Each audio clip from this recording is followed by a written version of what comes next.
بالله من شر الشيطان اللعين الرجيم. بسم الله الرحمن الرحيم. الحمد لله رب العالمين. الصلاة والسلام على رسوله الكريم وأهل بيته الطيبين الطاهرين وأصحابه المنتجبين. أما بعد، فقد قال الله سبحانه وتعالى: بسم الله الرحمن الرحيم. شهر رمضان الذي أنزل فيه القرآن هدى للناس وبينات من الهدى والفرقان.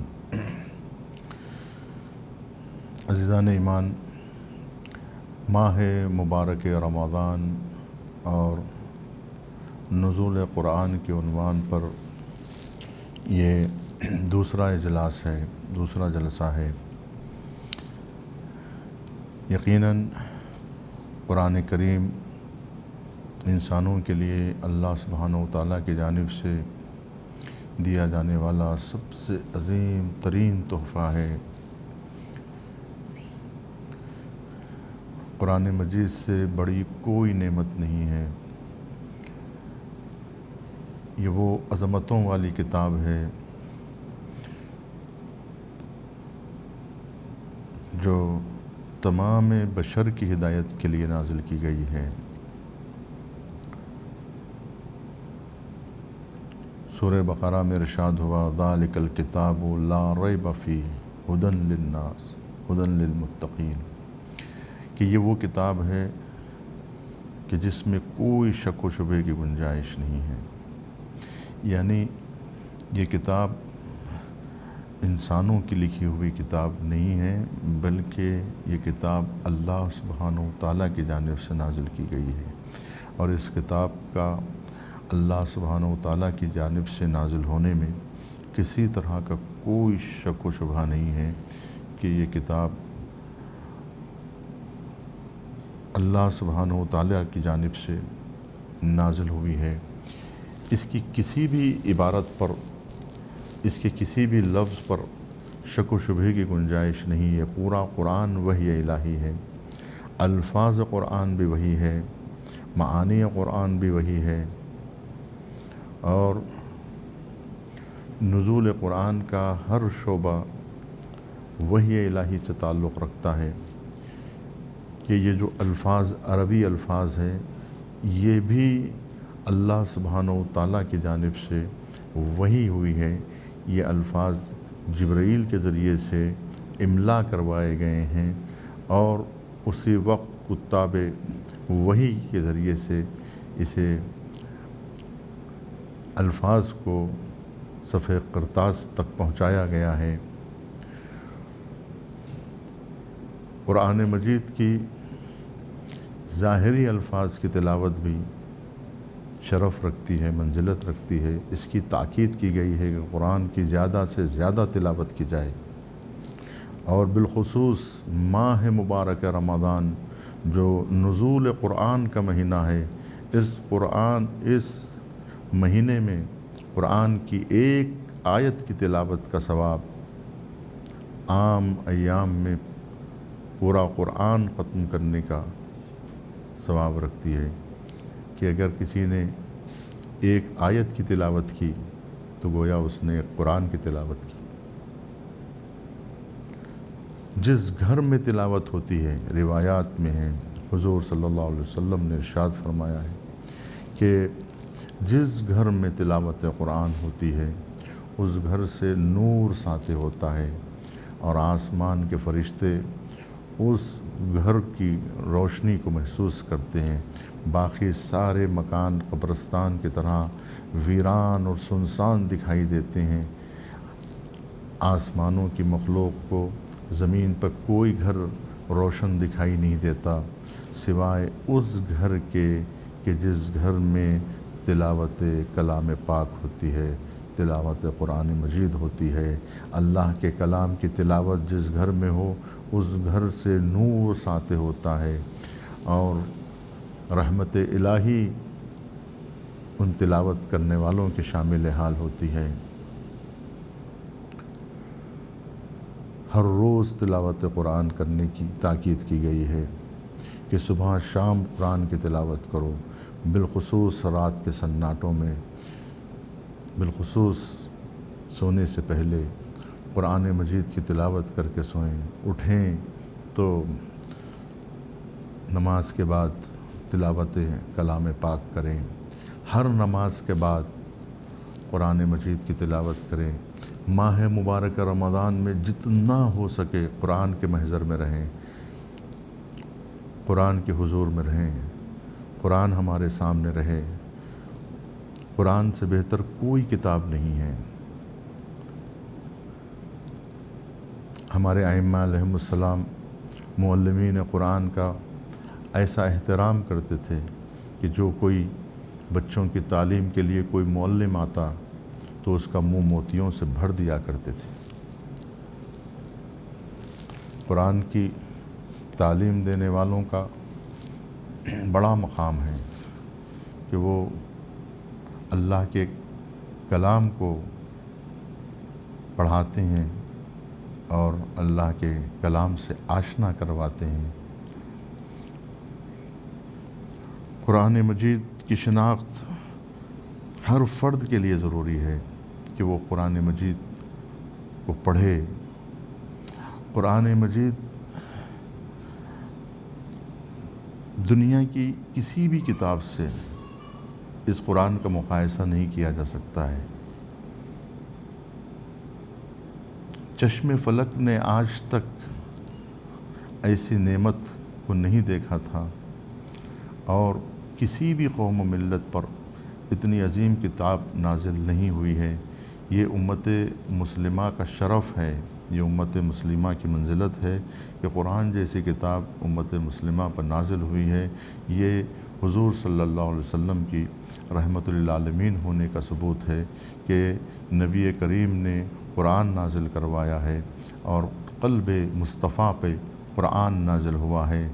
شبہائے قدر وہ شبہائے قدر ہے کہ جس شب میں قرآن مجید نازل ہوا ہے کہ ماہ مبارکہ رمضان کی شب 19 کو، شب 21 کو، شب 23 کو اور اس کے بعد تمام آخری عشرے کی شبیں شبہائے قدر سے موسوم ہیں کہ کوئی بھی شب قدر ہو سکتی ہے۔ کہ قرآن مجید شب قدر میں نازل ہوا کہ انا انزلناہ فی لیلۃ القدر، کہ ہم نے اس قرآن کو لیلۃ القدر میں نازل کیا ہے۔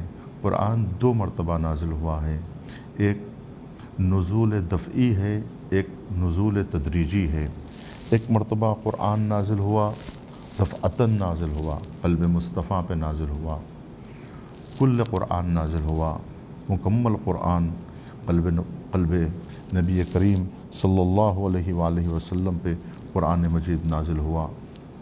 اور دوسری مرتبہ جو قرآن نازل ہوا ہے وہ تدریجاً نازل ہوا ہے، یعنی 27 ماہ رجب جب پہلی وحی نازل ہوئی ہے قلب حضور صلی اللہ علیہ وسلم پر، حضرت جبرائیل کے ذریعے سے جو وحی نازل ہوئی ہے 27 ماہ رجب کو، کہا جاتا ہے کہ علماء روایتیں یہ کہتی ہیں کہ اقرأ بسم ربک الذی پہلی آیت تھی جو حضرت جبرائیل نے 27 ماہ رجب کو غار حرا میں حضور صلی اللہ علیہ وسلم پر نازل کی۔ تو یہ پہلی آیت تھی اور 27 ماہ رجب نزول تدریجی کا پہلا دن تھا۔ تو روز بعثت 27 ماہ رجب، وہاں سے وفات نبی صلی اللہ علیہ وآلہ وسلم تک مسلسل قرآن مجید تدریجاً نازل ہوتا رہا، مختلف حالات میں، مختلف زمانوں میں، کبھی گھر میں، کبھی مسجد میں، کبھی میدان جنگ میں، کبھی منبر پر، کبھی محراب میں، مختلف حالات میں قرآن مجید مختلف موقعوں پر رہنما بن کر نازل ہوتا رہا۔ کبھی یا ایھا الرسول بلغ کہہ کے حکم آیا، کبھی یا ایھا المزمل قم کہہ کے حکم آیا، مختلف موقعوں پر پیغمبر اکرم صلی اللہ علیہ وآلہ وسلم کو قرآن نے مخاطب کیا ہے، اور بہت ہی مشکل حالات میں قرآن مجید نے رہنمائی کی۔ میدانوں میں قرآن نازل ہوا جب بجلیاں چمک رہی تھیں، تلواروں سے ٹکرا رہے تھے، نیزے نیزوں سے ٹکرا رہے تھے، دھول اڑ رہی تھی، قیامت کا ماحول تھا۔ اس جنگ کے پرہول ماحول میں، اس ہیجانی ماحول میں قرآن مجید کا نزول ہوتا ہے، اور اس طرح سے دلوں کو سکون پہنچایا جاتا ہے، اور فوجیوں میں حرارت ایمانی پیدا ہوتی ہے، جوش ایمانی پیدا ہوتا ہے۔ تو قرآن مجید کی آیتوں نے مختلف مرحلوں پر آ کر مسلمانوں کی رہنمائی کی اور ان کی ہدایت کی، جو قرآن مجید کا سب سے اہم ترین وصف ہے۔ تو تدریجاً قرآن مجید نازل ہوا۔ قرآن مجید کا نزول ایک بہت بڑا اعجاز ربانی ہے کہ اگر یہ قرآن الفاظ میں لپیٹ کر یا اس طرح سے ایک الگ قالب میں ڈھال کر اس کے معنی و مطالب کو نیچے لا کر نہ پیش کیا جاتا تو پھر پوری کائنات اس کو تحمل نہ کرتی، نہ زمین برداشت کرتا، نہ آسمان برداشت کرتے، نہ ہوائیں نہ فضائیں، بلکہ سب ریزہ ریزہ ہو جاتے۔ قرآن اگر لپیٹ کر اس طرح سے کہ اسے جو ہے نزول، اس طرح کا نزول نہ ہوتا جس طرح سے جبرائیل علیہ السلام کے ذریعے سے جن الفاظ کی صورت میں نازل کیا گیا ہے اس طرح نہ ہوتا، تو جیسا کہ قرآن مجید کہتا ہے لو انزلنا ھذا القرآن علی جبل، اگر یہ قرآن پہاڑ پر نازل ہوتا تو پھر پہاڑ ریزہ ریزہ ہو جاتے۔ لو انزلنا ھذا القرآن علی جبل لرأیتہ خاشعا متصدعا من خشیۃ اللہ، اللہ کے خوف سے یہ پہاڑ ریزہ ریزہ ہو جاتے۔ کوئی چیز اس قرآن کو متحمل نہ ہوتی۔ یہ قرآن قلب مصطفیٰ ہی تھا کہ جس نے قرآن کو اپنے سینے پر جگہ دی اور محبت وحی بن گیا۔ وحی کا نزول قلب مصطفیٰ پہ ہوا۔ تو یہ نزول ایسا نہیں ہے کہ کوئی اوپر سے نیچے کی طرف آئے، کہ کوئی پوسٹ مین جس طرح سے ایک خط لے کر آتا ہے ایک منزل سے دوسری منزل کی طرف، ایک مقام سے دوسرے مقام کی طرف، اوپر سے نیچے نہیں بھیجا گیا ہے۔ اس کو یوں نہیں تصور کرے کہ کوئی اوپر کی چیز نیچے آئی ہے۔ تو نزول کا مطلب ایسا نزول نہیں ہے کہ اوپر سے نیچے آنا، مکانی نزول نہیں ہے، نہ یہ زمانی نزول ہے کہ ایک زمانے سے نکل کر دوسرے زمانے میں پہنچا ہو، نہ یہ نزول زمانی ہے، نہ یہ نزول مکانی ہے کہ اوپر سے چھت سے نیچے اتارا گیا ہو، آسمان سے زمین پر اتارا گیا ہو، اور اوپر سے نیچے کی طرف آیا ہو اس طرح سے کہ کوئی مکان سے دوسرے مکان پہ پہنچا ہو۔ نہیں، ایسا نزول نہیں ہے، بلکہ یہ نزول وہ ہے کہ جو فہم انسانی کے مطابق الفاظ کی شکل میں ڈھال کر اسے اتارا گیا ہے تاکہ انسان کے ذہن پر اس کا نزول ہو، کہ انسان کے قلب پر اس کا نزول ہو، کہ وہ سمجھ سکے۔ تو انسانوں کو سمجھانے کے لیے معنی کو نیچے اتارا گیا ہے، الفاظ کو نیچے لایا گیا ہے، اور انسان کے استعمال کرنے والے آئے دن کے لفظوں میں اسے ڈھال کر، اسے جو ہے وہ لپیٹ کر الفاظ کے قالب میں لباس، ان معانی کو الفاظ کا لباس پہنایا گیا ہے، ان الفاظ میں ڈھالا گیا ہے، تب کہیں یہ صفحہ قرطاس پہ پہنچا ہے، ورنہ نہ یہ صفحات برداشت کرتے، نہ یہ الفاظ برداشت کرتے۔ الفاظ پر جب معنی کا بوجھ ڈالا جاتا ہے تو الفاظ کی پنڈلیاں کانپنے لگتی ہیں، الفاظ معنی کا بوجھ برداشت نہیں کر سکتا ہے۔ لیکن یہ اعجاز قرآنی ہے، یہ اعجاز الہی ہے کہ اللہ سبحانہ و تعالیٰ نے کہ کس طرح سے ان الفاظ میں جان ڈالی ہے، ان لفظوں کو حیات بخشی ہے، لفظوں کو زندگی بخشی ہے کہ ایسے الفاظ جو معجز نما بن گئے۔ الفاظ قرآن میں بھی وہ اعجاز پایا جاتا ہے۔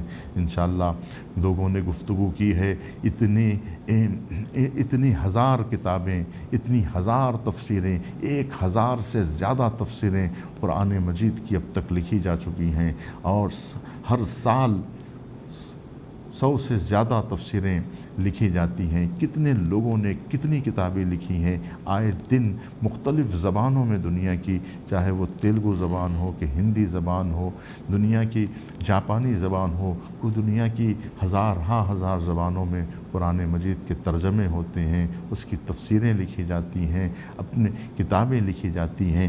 کتنی کتابیں، کتنی تفسیریں قرآن مجید کی لکھی جاتی ہیں۔ جتنی قرآن مجید کو پڑھا جاتا ہے، دنیا کی کوئی کتاب ایسی نہیں ہے جس کو اتنا زیادہ پڑھا گیا ہو، اتنا زیادہ لوگ پڑھتے ہوں۔ قرآن مجید کو 1400 برس سے مسلسل پڑھا جا رہا ہے۔ کوئی لمحہ ایسا نہیں ہے کہ جب قرآن کی تلاوت نہ ہوتی ہو۔ دنیا کے تمام گوش و کنار میں کہیں نہ کہیں قرآن کی تلاوت مسلسل ہوتی رہتی ہے، اور 1400 برس سے اب تک مسلسل قرآن کی تلاوت ہوتی رہی ہے۔ اور قرآن مجید ایسا نہیں ہے کہ جس کے بارے میں یہ شک و شبہ ہو کہ جیسا ہر کتاب کے بارے میں ہوتا ہے کہ اس کتاب کا اصلی نسخہ کون سا ہے۔ مثال کے طور پہ حافظ شیرازی کا یا سعدی کا یا کسی کا بھی آپ کلام ہو، گلستان سعدی ہو، بستان سعدی ہو، یا دنیا کی کوئی بھی کتاب ہو، کہ اس کتاب شاہنامہ فردوسی کو لیجئے، ہر کوئی کتاب کے بارے میں آپ کو یہ ملے گا کہ یہ کتاب کا اصلی نسخہ کون سا تھا، یہ 100 سال پہلے یہ کتاب کہاں تھی، کس کتاب خانے میں تھی، اب یہ کتاب کا جو نسخہ ہے، جدید نسخے اور قدیم نسخے میں کیا فرق ہے۔ لیکن یہ تمام فرق قرآن مجید میں آپ کو نہیں ملے گا کہ قرآن مجید کا یہ اعتبار نہ ہو کہ کوئی نسخہ 1400 برس پہلے کچھ اور تھا، اب کچھ اور ہے۔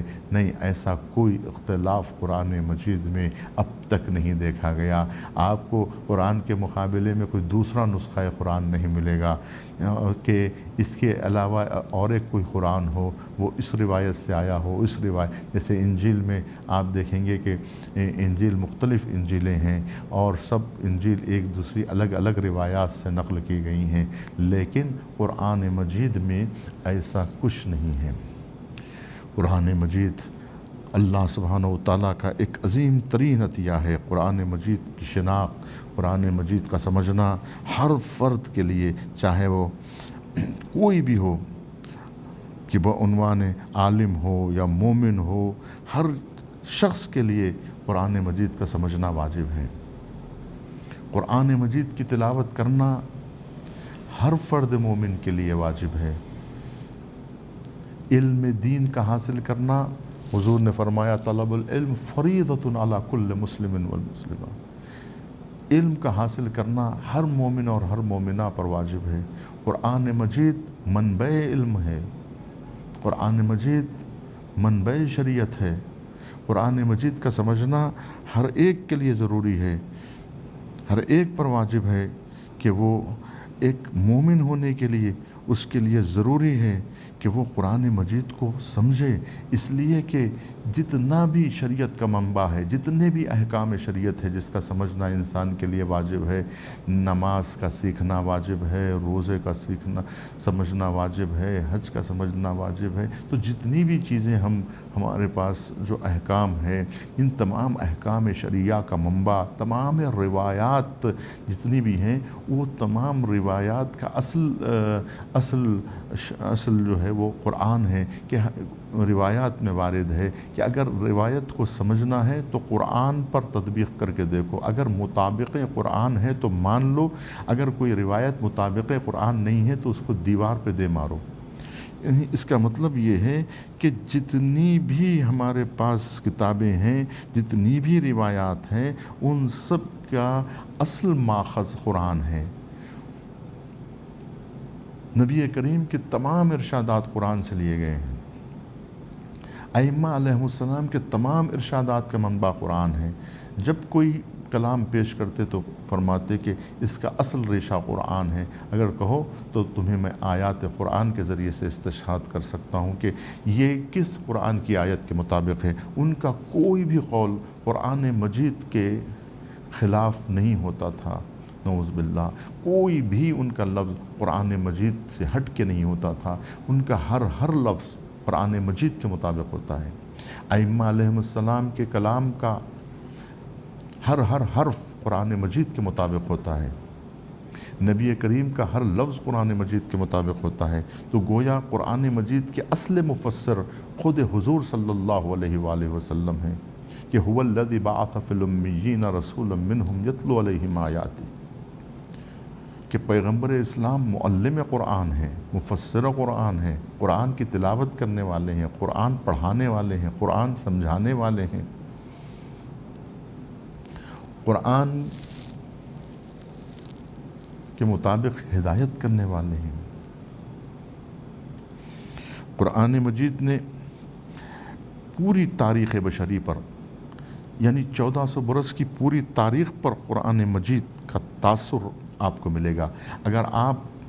اگر آپ مسلمانوں کی اجتماعی زندگی پر نظر ڈالیں تو ہر دور کو سمجھنے کے لیے قرآن کا سمجھنا ضروری ہے، کیونکہ قرآن مجید نے پورے 1400 برس تک مسلمانوں پر اثر چھوڑا ہے۔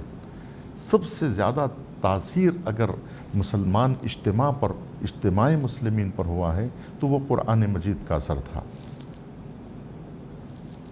الفاظ قرآن وہ معجز نما ہیں کہ آپ دیکھیں 1400 برس سے اب تک ہر لفظ قرآن نے معجزہ دکھایا ہے کہ ان الفاظ کی جو تاثیر مسلمانوں پر رہی ہے۔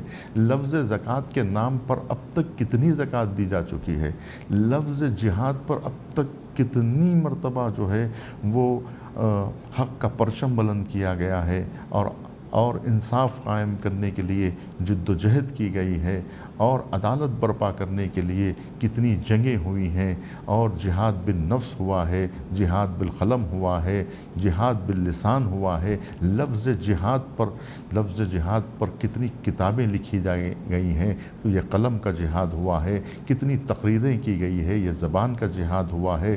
جہاد سازندگی کتنی جہاد کے نام پر جو ہے وہ تعمیر ہوئی ہے، مکانات بنائے گئے ہیں۔ لفظ جہاد نے مسلمان امت پر جو تاثیر چھوڑی ہے، ان کے ذہنوں کو جو متاثر کیا ہے، ان کے وجود کو جو متاثر کیا ہے، اجتماع مسلمین میں جو تحول ایجاد کیا ہے، جو تبدیلی ایجاد کی ہے، ایک لفظ شہادت پر کتنی قربانیاں دی گئی ہیں، لفظ ایثار پر کتنی ایک لفظ نے جو معجزہ دکھایا ہے کہ ہزار افراد اس ایک لفظ کو، اس لفظ کی تاثیر، لفظ صوم کی تاثیر آپ ماہ مبارک رمضان میں دیکھیں گے کہ جب اللہ سبحانہ و تعالیٰ یہ کہتا ہے کتب علیکم الصیام کما کتب علی الذین من قبلکم، جب اللہ سبحانہ و تعالیٰ نے یہ حکم دیا کہ تم پر روزے اس طرح سے فرض کیے گئے ہیں جیسے پچھلی والی امتوں پہ فرض کیے گئے تھے، جب روزے کا حکم سنا تو اس 1400 برس سے لے کے آج تک روزہ رکھا جا رہا ہے، آج تک لوگ روزہ رہتے ہیں،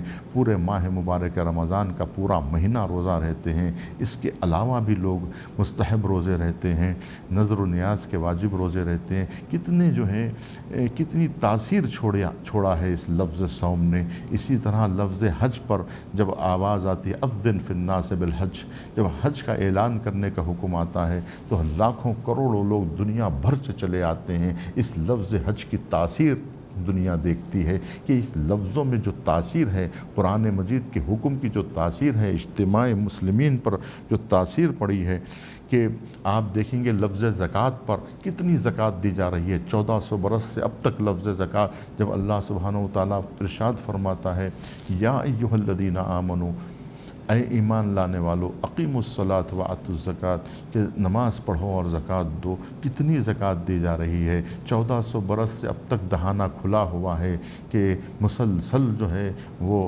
مسلسل زکوٰۃ بٹ رہی ہے۔ تمام آثار میں تمام زمانوں میں بٹتی رہی، 1400 برس سے بٹ رہی ہے، اب تک بٹ رہی ہے، قیامت تک بٹتی رہے گی۔ لفظ زکوٰۃ پر عمل اجتماع مسلمین میں مسلسل ہوتا رہا ہے، تو پورا جوامع بشری پر، تمام اجتماع مسلمین پر قرآن کی تاثیر رہی ہے، تمام امتوں پر تاثیر رہی ہے کہ آج تک دنیا قتل و غارت گری کو اجتماع بشری برا سمجھتی ہے، ظلم کرنے کو برا سمجھتی ہے، ناانصافی اور بے عدالتی کو برا سمجھتی ہے۔ یہ درس انسانیت کو کس نے دیا ہے؟ ایک وحشی انسانوں کو، ایک متمدن انسان کو کیسا بنایا ہے؟ یہ قرآن مجید کا وہ اعجاز قرآنی ہے کہ جس نے اجتماع مسلمین کو لوٹنے والوں سے زکوٰۃ وصول کی ہے قرآن مجید نے۔ تو یہ قرآن کا وہ اعجاز ہے۔ وہ لوگ جو قرآن کے نزول سے پہلے لوگوں کا مال لوٹتے تھے، ڈکیتی کرتے تھے، چوری کرتے تھے، لوگوں پہ ظلم کرتے تھے، قرآن مجید کے نزول کے بعد وہی مسلمان جو لوگوں کا مال لوٹتے تھے، آج اپنے پسینے کی گاڑی کمائی میں سے مسلمانوں کو بانٹتے ہیں، دیتے ہیں، ایثار کرتے ہیں، زکوٰۃ دیتے ہیں۔ لفظ زکوٰۃ جو تطہیر ہے، پیسے کو پاک کرنے والی چیز ہے، تو مسلمان اب تک پیسے کو پاک کرتا چلا آ رہا ہے، اپنی دولت میں سے ایک حصہ زکوٰۃ کے نام پر دیتا چلا آ رہا ہے۔ تو لفظ زکوٰۃ کی تاثیر کتنی زیادہ ہے، لفظ جہاد کی تاثیر کتنی زیادہ ہے، لفظ حج کی تاثیر، یہی ہے قرآن جو زندہ، اب تک کا زندہ معجزہ ہے قرآن مجید، کہ آج اس کا ہر لفظ زندہ ہے، ہر لفظ زندہ ہے۔ قرآن مجید زندہ ہے اور اب بھی اثر رکھتے ہیں۔ قرآن مجید وہ گلدستہ ہے، وہ پھول ہے جس میں اب بھی خوشبو پائی جاتی ہے، اور ایک ایسا پھول ہے جو کبھی مرجھاتا نہیں ہے، اس کی خوشبو کبھی ماند نہیں پڑتی، اس کی خوشبو پہ کوئی اثر نہیں پڑتا۔ کہ کتنا خوشبودار ہے اس قرآن کے الفاظ، کہ یہ کاغذی پھول نہیں ہیں کہ جو خوشبو نہ دیں، بلکہ یہ زندہ پھول ہیں۔ یہ الفاظ قرآن میں جو اتنی تاثیر ہے، تو معانی قرآن میں کیا تاثیر ہوگی، حقیقت قرآن میں کیا تاثیر ہوگی، جو واقعتاً قرآن ہے اس واقعی قرآن میں کیا تاثیر ہوگی۔ کتنی کتابیں، کتنی بحثیں، کتنے مباحث، کتنی تفسیریں، کتنی تعویلیں، کتنی بحثیں قرآن مجید پر ہو چکی، لیکن جب محشر میں قرآن آئے گا تو بکر رہے گا، یعنی کوئی اسے چھوا نہیں ہوگا، کوئی اس کے مطالب کو بھی درک نہیں کرا ہوگا، اس لیے کہ قرآن کے درک کرنے کے لیے طہارت ضروری ہے۔ جس کی جتنی طہارت ہوگی وہ اتنا ہی قرآن سمجھ سکے گا۔ الفاظ ظاہر قرآن کو سمجھنے کے لیے ظاہری طہارت کی ضرورت ہے، کہ لا یمسہ الا المطہرون، قرآن کو چھو نہیں سکتے مگر وہ لوگ جو پاک ہیں، یعنی غسل کیے ہوئے ہوں، وضو کیے ہوئے ہوں، تو قرآن مجید کے الفاظ کو چھو سکتے ہیں۔ یہ صرف ظاہر الفاظ کو چھونے کے لیے ظاہری طہارت کی ضرورت ہے، لیکن حقیقت قرآن تک پہنچنے کے لیے، حقیقت قرآن، مصادیق آیات قرآنی اور واقعی قرآن تک پہنچنے کے لیے، ادراک معانی قرآن کے لیے اور فہم قرآن کے لیے، حقیقت قرآن کے ادراک کے لیے ضروری ہے کہ طہارت باطنی ہو۔ جب تک باطن پاک نہیں ہوگا قرآن سمجھ میں نہیں آ سکتا، فہم قرآن ممکن نہیں ہے۔ نزول قرآن کے لیے پاکیزگی ضروری ہے۔ ہم ایسے قرآن پڑھیں جیسے اللہ سبحانہ و تعالی ہم سے مخاطب ہو، جیسے اللہ سبحانہ و تعالی ہم سے بات کر رہا ہو۔ اور میں آپ کو یہ بھی بتا دوں کہ شبہائے قدر کی سب سے بڑی عبادت تلاوت قرآن پاک ہے۔ قرآن کا فہم، قرآن مجید کو پڑھنا، قرآن مجید کا سمجھنا سب سے زیادہ ضروری ہے، کہ قرآن مجید وہ تاثیر گزار کتاب ہے، اور اتنے مطالب قرآن کے سلسلے میں ہیں، اتنے مفاہیم قرآن مجید سے متعلق ہے، اتنی بحثیں قرآن مجید سے متعلق ہیں کہ جس کو جس کو سمجھنے میں ایک ایسی لذت محسوس ہوتی ہے، ایک ایسا سرور پیدا ہوتا ہے، روح انسانی مسرور ہو جاتی ہے اور دل انسان، قلب انسان میں وہ سرور پیدا ہوتا ہے۔ لوگ افسوس کریں گے کہ کاش ہم قرآن پڑھے ہوتے۔ قرآن میں قرآن کے ہر لفظ میں معانی کا ایک سمندر پوشیدہ ہے۔ آپ یہ مت سمجھیں کہ جو چیز آپ سمجھ رہے ہیں بس اتنا ہی قرآن ہے، جو آپ کے فہم میں آ رہا ہے بس وہی قرآن ہے۔ نہیں، ہر انسان اپنے اپنے اعتبار سے ایک ایسا دریا ہے، ایک ایسا موجیں مارتا ہوا، ٹھانٹے مارتا ہوا ایک ایسا سمندر ہے کہ ہر انسان اپنی ظرف وجود کے مطابق، اپنی ظرف عقل کے مطابق، اپنے ظرف فہم کے مطابق آتا ہے، قرآن مجید کے کسی حصے سے استفادہ کرتا ہے، اتنا ہی کر سکتا ہے جتنا کہ اس کے ظرف وجود میں گنجائش پائی جاتی ہے، اتنا ہی وہ قرآن سے لے سکتا ہے جتنا کہ اس میں لینے کی صلاحیت پائی جاتی ہے۔ اگر قرآن مجید کو سمجھنے کی صلاحیت جتنی زیادہ بڑھتی جائے گی اتنا زیادہ قرآن سمجھ میں آتا جائے گا۔ قرآن کا فہم ختم ہونے والا نہیں ہے۔ قرآن کے بطن میں بطن ہے، بطن میں بطن ہے۔ اس کا ظاہر عمیق ہے، اس کا باطن انیق ہے۔ اسے سمجھنے کی ضرورت ہے، الفاظ قرآن کو سمجھنے کی ضرورت ہے، معانی قرآن کو سمجھنے کی ضرورت ہے، مفاہیم قرآن کو سمجھنے کی ضرورت ہے، مصادیق قرآن کو سمجھنے کی ضرورت ہے، حقیقت قرآن کو سمجھنے کی ضرورت ہے۔ لیکن کون سمجھے گا حقیقتوں کو، کون سمجھے گا مفاہیم کو، کون سمجھے گا معانی کو، اور کون سمجھے گا الفاظ کو؟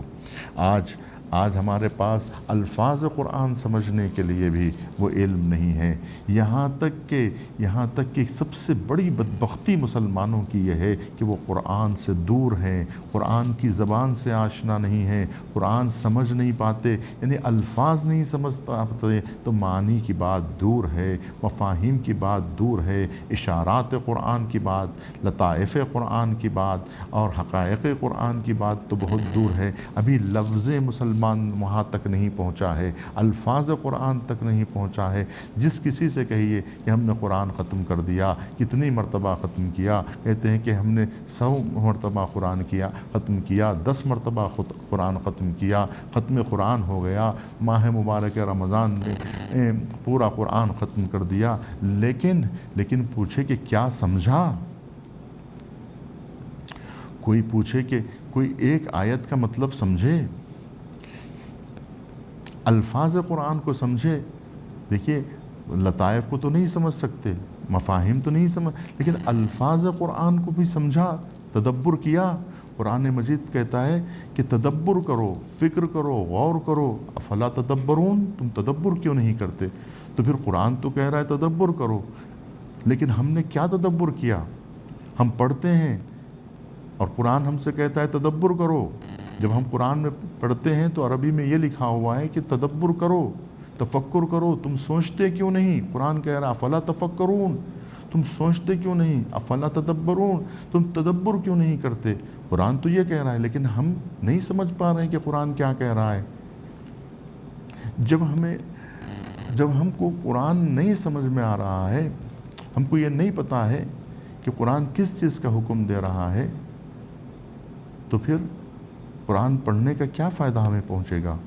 ہاں صحیح ہے کہ الفاظ، خود قرآن کو دیکھنا ثواب ہے، قرآن کی تلاوت ثواب ہے، ثواب ضرور ہے، لیکن ثواب سے بالا تر بھی کوئی حقیقت ہے، وہاں تک ہمیں پہنچنے کی ضرورت ہے۔ ہم دعا کریں اور مسلسل دعا کریں کہ پروردگار ہمیں فہم قرآن عطا فرما، پروردگار ہمیں تلاوت قرآن کی توفیق عطا فرما، قرآن مجید کو پڑھنے کی توفیق عطا فرما، قرآن مجید کو سمجھنے کی توفیق عطا فرما، اور سمجھ کر عمل کرنے کی توفیق عطا فرما، اور عمل میں اخلاص عطا فرما، اور ہمارے اخلاص میں جلا عطا فرما کہ پروردگار ہمیں مخلص ترین بندوں میں ہمارا شمار فرما۔ لیکن آغاز تو اسی تلاوت کلام پاک سے ہوگا، آغاز تو اسی فہم قرآن سے ہوگا۔ تو اللہ سبحانہ و تعالیٰ سے ہم توفیق کی دعا کے ساتھ گفتگو کا اختتام کرتے ہیں۔ والسلام علیکم ورحمۃ اللہ وبرکاتہ، وآخر دعوانا الحمدللہ۔